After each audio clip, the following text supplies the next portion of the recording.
বিসমিল্লাহির রহমানির রহিম। মহান মে দিবসে বাংলাদেশ জাতীয়তাবাদী শ্রমিক দল আয়োজিত আজকের এই সমাবেশের সংগ্রামী সভাপতি, শ্রমিক দলের সভাপতি জনাব আনোয়ার হোসেন, আজকে এই সমাবেশে প্রধান অতিথি হিসেবে উপস্থিত আছেন, যার বক্তব্য শোনার জন্য আপনারা সবাই এখানে অপেক্ষা করছেন, যার দিকে তাকিয়ে আছে সমগ্র বাংলাদেশ, যিনি অল্প দিনের মধ্যেই বাংলাদেশের সমস্ত মানুষের হৃদয় জয় করে নিয়ে একের পর এক বিজয় অর্জন করে চলেছেন,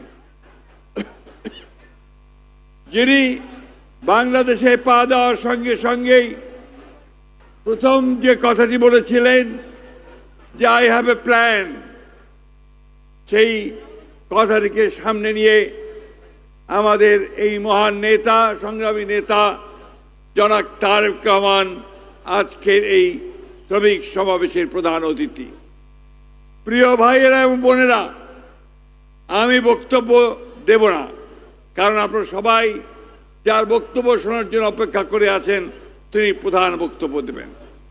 আমি শুধু একজন বাংলাদেশের রাজনৈতিক কর্মী হিসেবে তার সামনে যে কথাটি বলতে চাই, মাননীয় প্রধানমন্ত্রী, আপনি শুধু প্রধানমন্ত্রী নন, আপনি এই দেশের শ্রমিক, কৃষক, মেহনতি মানুষের প্রতিনিধিও বটে।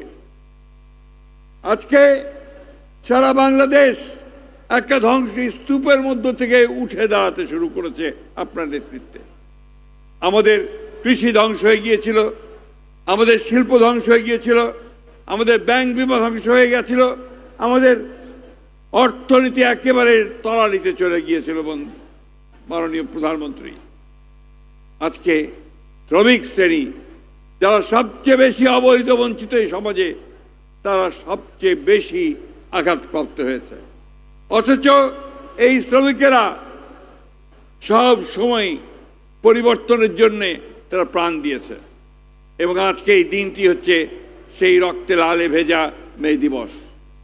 আমার মনে পড়ে এই অফিসের সামনেই আমরা যখন সম্ভবত আমার 22 সালে 7ই ডিসেম্বর, 10ই ডিসেম্বর আমাদের সভা করতে দেওয়া হবে না, 7ই ডিসেম্বর যখন আমরা এখানে সবাই সমবেত হয়েছিলাম, যখন পুলিশ আমাদের বাধা দিচ্ছিল, সেই সময়ে পুলিশে অতর্কিত হামলা চালায়। প্রথম যে শহীদ হয়েছিল মকবুল, একজন ওয়ার্কশপের শ্রমিক বন্ধুগণ। আমি এই জন্য এই কথাটা বললাম যে আমাদের এই ফ্যাসিস্ট বিরোধী আন্দোলনে অসংখ্য শ্রমিক প্রাণ দিয়েছে। প্রিয় প্রধানমন্ত্রী, আজকে আপনি কয়েকদিন আগে, 2 দিন আগে ঘোষণা দিয়েছেন হকারদেরকে রিহ্যাবিলিটেট করার জন্য, পুনর্বাসন করার জন্য। আমরা অত্যন্ত আনন্দিত হয়েছি, কারণ এই মানুষেরাই ছিল আমাদের অগ্রসেনানী আমাদের লড়াইয়ের মধ্যে, মাননীয় প্রধানমন্ত্রী। তাই আজকে আমি মাননীয় প্রধানমন্ত্রী আপনার কাছে বিনীতভাবে অনুরোধ জানাতে চাই যে এই শ্রমিকদের যে ন্যূনতম মজুরি, যে কথাটা রিজভী সাহেব বলেছেন, আমাদের নেতা, আমাদের জনাব নজরুল ইসলাম খান সাহেব বলেছেন, এই বিষয়ে আপনি চিন্তা করবেন এবং কিভাবে শ্রমিকদের সেই ন্যূনতম মজুরি করা যায় সে বিষয়টা আপনি দেখবেন। এবং একই সঙ্গে শ্রমিকের ছেলেমেয়েরা যেন তারা লেখাপড়ার সুযোগ পায়, যেন তারা স্বাস্থ্য সেবা পায়, যার কাজ আপনি ইতিমধ্যে শুরু করেছেন, সেই দিকে আপনি নিশ্চয়ই সবচেয়ে বেশি গুরুত্ব দেবেন। আরেকটি কথা বলে আমি শেষ করব, যাদের কথা সহজে কেউ বলে না, আমাদের শ্রমিক নেতারাও বলে না, তা হচ্ছে চা বাগানের শ্রমিক। মাননীয় প্রধানমন্ত্রী অমানবিক একটা জীবনযাপন করে। এইখানে আমার মনে হয় যে আমাদের দেখা উচিত, তাদের জীবনযাত্রার মান উন্নত করবার জন্য আমাদের ব্যবস্থা নেওয়া উচিত। আমি বক্তব্য শেষ করব শুধু আমাদের জনগণের কাছে, আমাদের ভাইদের কাছে। এই যে ভাই, এই ছেলে, এই এই এই ছেলে একদম চুপ করে থাকো। আমরা আজকে এখানে উপস্থিত হয়েছি, আমাদের নেতা জনাব তারেক রহমান সাহেব আমাদের উদ্দেশ্যে কি বলবেন সেই জন্য। আমরা গতকাল তার বক্তব্য শুনেছি পার্লামেন্টে, আমরা দেখেছি যে একজন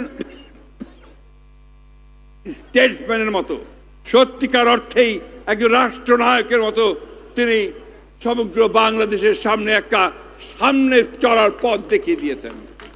আসুন আমরা তার সেই দেখানো পথকে সামনে নিয়ে শ্রমিক, কৃষক, মেহনতি জনতা, ছাত্র, যুবক আমরা সবাই এক হয়ে তার হাতকে শক্তিশালী করি এবং তিনি নতুন যে একটা বাংলাদেশ গড়ার স্বপ্ন দেখছেন তার সেই স্বপ্নকে বাস্তবায়িত করি। আমরা আশাবাদী এই জন্য যে তিনি সেই নেতার পুত্র যে নেতা আমাদের বাংলাদেশকে যুদ্ধ করে যিনি আমাদেরকে বাংলাদেশের স্বাধীনতা দিয়েছিলেন। তিনি সেই নেত্রীর পুত্র যিনি আমাদের বাংলাদেশকে সামনের দিকে নিয়ে গিয়েছেন, গণতন্ত্রের জন্য লড়াই করে আজকে তিনি চলে গেছেন আমাদের কাছে। তাই আমাদের আশা তাদের কাছে আমরা সবাই ঐক্যবদ্ধ হয়ে তাকে সমর্থন করব এবং ইনশাআল্লাহ তার জন্য বিজয়, বাংলাদেশের মানুষের জন্য বিজয় আমরা ছিনিয়ে আনতে সক্ষম হব। আপনাদের সকলকে ধন্যবাদ। আসসালামু আলাইকুম, খোদা হাফেজ। বাংলাদেশ জিন্দাবাদ, বাংলাদেশ জাতীয়তাবাদী শ্রমিক দল জিন্দাবাদ, দুনিয়ার মজদুর। আরো জোরে স্লোগান হবে শ্রমিকদের, দুনিয়ার মজদুর, দুনিয়ার মজদুর। তারেক রহমান, ধন্যবাদ। আসসালামু আলাইকুম।